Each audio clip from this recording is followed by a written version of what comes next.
श्री गणेशाय नमः।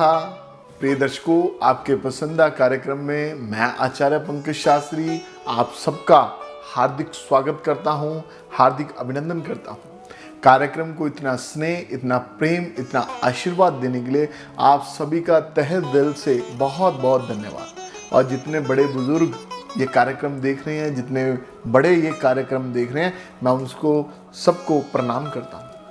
प्रिय दर्शकों, कार्यक्रमों की श्रृंखला को आगे बढ़ाते हुए हमने पिछला कार्यक्रम आपको बताया था कि पंच महापुरुष योग, तो आज का भी कार्यक्रम पंच महापुरुष योगों में तो जो योग है वो है शश योग। जो शश योग है वो क्या है और कैसा इसका प्रभाव हमारे जीवन पे रहता है, तो सबसे पहले समझ लीजिए शश योग है क्या।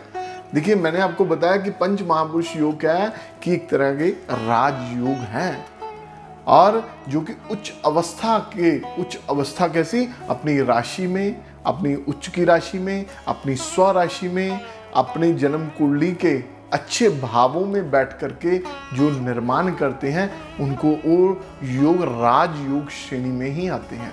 तो हमारे ज्योतिष के सिद्धांत में, हमारी जो विद्या है, वैदिक विद्या में, ज्योतिष शास्त्र के अनुसार जो पंच महापुरुष योगों में एक शश नामक योग है जो कि शनि महाराज से बनता है। वो कैसे बनता है वो भी आपको बताते हैं।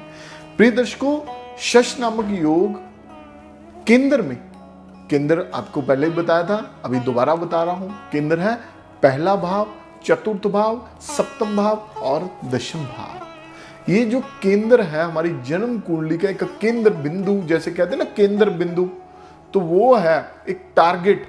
एक हमारी जन्म कुंडली के ये चार भाव बहुत एक ऐसा स्थान रखते हैं, ऐसा महत्व रखते हैं कि इनमें बैठा ग्रह उच्च में राजयोग का निर्माण करता है। तो वही राजयोग के बारे में बताता हूं। तो बहुत लोग कहते हैं कि हमारा कब समय आएगा, कब हमें उन्नति मिलेगी, कब हमें समृद्धि मिलेगी, कब हमें जीवन में, लाइफ में हम सेटल्ड होंगे। तो ये जो राजयोग हैं, ये जो पंच महापुरुष योग हैं, ये उन्हीं के लिए हैं। तो ये जो शश योग है शनि महाराज से बनता है और केंद्र के साथ इसका संबंध है। और कैसे बनता है ये भी बताता हूं।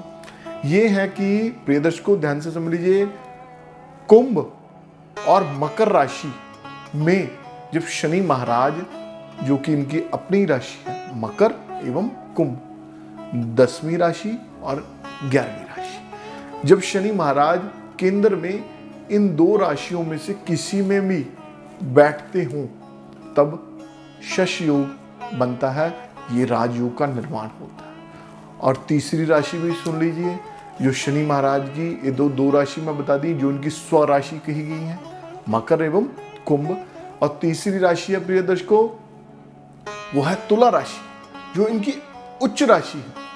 इन तीनों राशियों में जब केंद्र में शनि महाराज तीनों राशियों में से किसी भी एक राशि में बैठते हों और केंद्र में बैठते हों तब शश योग का निर्माण होता है। प्रिय दर्शकों, शश योग से व्यक्ति बहुत उन्नति भी पाते हैं। ऐसे लोग बहुत जीवन में राज भी करते हैं। वो कब करते हैं? देखिए, शनि महाराज एक सेवक हैं, एक नौकर हैं, और उनको मेहनत बहुत पसंद है। वो कहते हैं कि मेहनत करते जाओ, जीवन में सफलता ही सफलता पाते जाओ। और जब शनि महाराज की आपकी जन्म कुंडली में शनि महाराज की दशा आएगी, हर ग्रह की एक दशा होती है, जैसे बृहस्पति की है, राहु की है, गुरु केतु की है, राहु महाराज की है, शुक्र की है, सूर्य की है, या बाकी जो ग्रह हैं उनकी दशा है। तो जब शनि महाराज की आपकी जन्म कुंडली में दशा आएगी, या उनकी प्रत्यंतर दशा आएगी, या साढ़े सती आएगी, शनि महाराज ढैया से संबंध रखते हैं तब, और आपकी जन्म कुंडली में शश योग भी है, तो आपको जीवन में सफलता अवश्य मिलेगी, आपको जीवन में उन्नति अवश्य मिलेगी। वो अब आपको मैं बताता हूं। प्रिय दर्शकों, शनि महाराज पहले भाव में जब बैठते हैं, केंद्र का पहला भाव, पहला, चौथा, सातवां, 10वां आपको बताता हूं, जब पहले भाव में बैठते हैं तो शनि महाराज की दृष्टि भी आप समझ लीजिए तीसरी, 7वीं और 10वीं। 7वीं दृष्टि है वो सभी ग्रहों के लिए है, जो तीसरी और 10वीं है इनको विशेष रूप से मिली है। जब तीसरी दृष्टि से शनि महाराज केंद्र के प्रथम भाव पर बैठ करके, ऐसा व्यक्ति जब शश योग बनता है, ऐसा व्यक्ति अपने भाई बंधुओं के प्रति स्नेह रखता है, ऐसा व्यक्ति अपने भाई बंधुओं के साथ प्रेम भाव रखता है, दयालु एक भाव होता है वो ऐसा रखता है। और जब सप्तम दृष्टि से अपने लाइफ पार्टनर को देखता है, ऐसा व्यक्ति करुणा के भाव से, प्रेम के भाव से, ऐसे व्यक्ति का जो पार्टनर होता है, लाइफ पार्टनर, उनको बहुत अच्छा मिलता है जब शश योग बनता है। और 10वीं दृष्टि से कर्म भाव को देखते हैं। कर्म भाव यदि काल पुरुष की कुंडली को उठाएं तो वहां पर भी मकर राशि होती है। तो प्रिय दर्शकों, 10वें भाव को जब शनि महाराज देखते हैं तो ऐसे व्यक्ति को कारोबार में भी समृद्धि होती है। मैं शश योग में बात कर रहा हूं, केंद्र से जो संबंध रखते हैं। और चतुर्थ भाव में जब शनि महाराज बैठते हैं, शश योग का निर्माण करते हैं, तो ऐसे व्यक्ति तृतीय भाव से रोग से संबंध होता है, शत्रु से संबंध होता है, परंतु उनमें रुकावटें नहीं आती। ऐसे व्यक्ति का यदि कोई शत्रु भी होता है तो वो शत्रु भी ऐसे व्यक्ति का कुछ नहीं बिगाड़ सकता, क्योंकि शश योग एक उच्च योग है, एक राजयोग है। ऐसे व्यक्ति को यदि रोग भी हो जाए तो बहुत लंबे तौर पर बीमारी नहीं रहती, वो ठीक हो जाता है। और चतुर्थ भाव से सप्तम दृष्टि से 10वें भाव को देखता है तो ऐसे व्यक्ति को कारोबार में भी प्रसिद्धि होती है। प्रिय दर्शकों, 10वीं दृष्टि से लगन को देखता है, ऐसा व्यक्ति मेहनती होता है, एकदम समझ लीजिए कि खून पसीने की कमाई से जीवन में तरक्की करता है। और सप्तम भाव पर बैठ करके शनि महाराज शश नामक योग का निर्माण करते हैं, तो लाइफ पार्टनर के प्रति स्नेह, प्यार, एकदम अच्छा उनके साथ संबंध रखते हैं। जीवन में मेहनत, शनि का संबंध है कि शनि शनि चलते रहना, धीरे धीरे धीरे, slow and steady wins the race, धीरे धीरे जीवन में उन्नति को हासिल करना। तो यहाँ से सप्तम दृष्टि के साथ लगन को देखना, तो मैंने बताया कि वो व्यक्ति अपने ऊपर कार्य करता है, वो व्यक्ति जीवन में सफलता को अपने आप को टारगेट मान करके जीवन में कोई भी कार्य को करता है।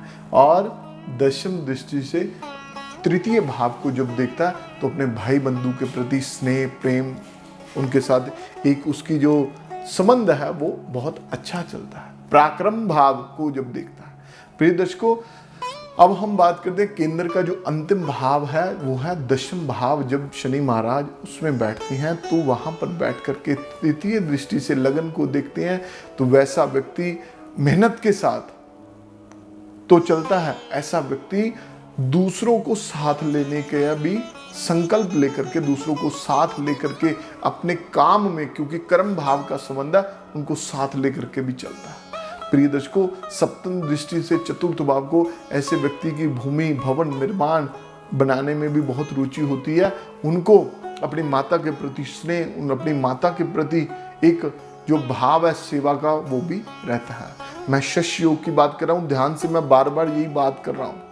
आप इन चीज़ों को दूसरी चीज़ों के साथ मत जोड़िए, केवल आपकी जन्म कुंडली में शश योग के बारे में बात कर रहा हूँ।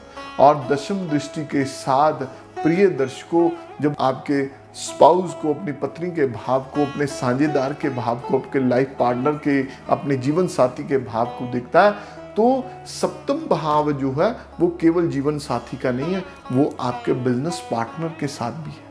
आपको लाइफ में बिजनेस पार्टनर कैसा मिलेगा वो भी है। तो ऐसे व्यक्ति को एक लाइफ पार्टनर, बिजनेस पार्टनर वो भी बहुत अच्छा मिलता है, उनको जीवन में उन्नति मिलती है। यदि जिन जन्म कुंडली में लोगों की शश योग है, आप अपनी कुंडली को उठाएं, केंद्र भाव को देखें, उसमें तीनों राशियों को देखें, मकर, कुंभ अथवा तुला राशि में यदि केंद्र में शनि महाराज विराजमान है, तो आप के लिए लोहे से संबंधित, स्टील से संबंधित, ऑयल से संबंधित, रसायन से संबंधित कारोबार बहुत अच्छे रहेंगे। बिल्डिंग मटेरियल से संबंधित, बिल्डर से संबंधित ये कार्य आप कर सकते हैं, आपको बहुत उन्नति मिलेगी। प्रिय दर्शकों, आपको यदि समझ में आ गया तो आपके लिए ये कार्यक्रम बहुत अच्छा रहेगा। आप तक जो मैंने जानकारी दी है, अपनी जन्म कुंडली का पूर्ण रूप से विश्लेषण करवाने के लिए मेरे नीचे दिए नंबर पर संपर्क करके आप मुझसे जुड़ सकते हैं। व्हाट्सएप के माध्यम से अपने जन्म विवरण को भेजें और अपने रेमेडीज के माध्यम से, उपायों के माध्यम से अपनी प्रेडिक्शन प्राप्त करें। प्रिय दर्शकों, एक नए विषय के साथ, नई जानकारी के साथ आपके समक्ष मैं पुनः आऊँगा। आज समय का अभाव होने के कारण मन तो नहीं करता कि आपको छोड़ करके जाएं, परंतु एक कार्यक्रम का भी एक सिद्धांत है, एक समय का भी अभाव है, तो उन चीज़ों को भी हमें फॉलो करना पड़ता है। तो आप अपना एवं परिवार का ध्यान रखें आज की इस महामारी के समय में। तो विशेष रूप से आप हमेशा सतर्क रह करके, सावधानी पूर्वक, ध्यान पूर्वक आप अपने परिवार की सेवा एवं ध्यान अवश्य रखें। तो आपको कल को पुनः मिलते हैं। नमस्कार।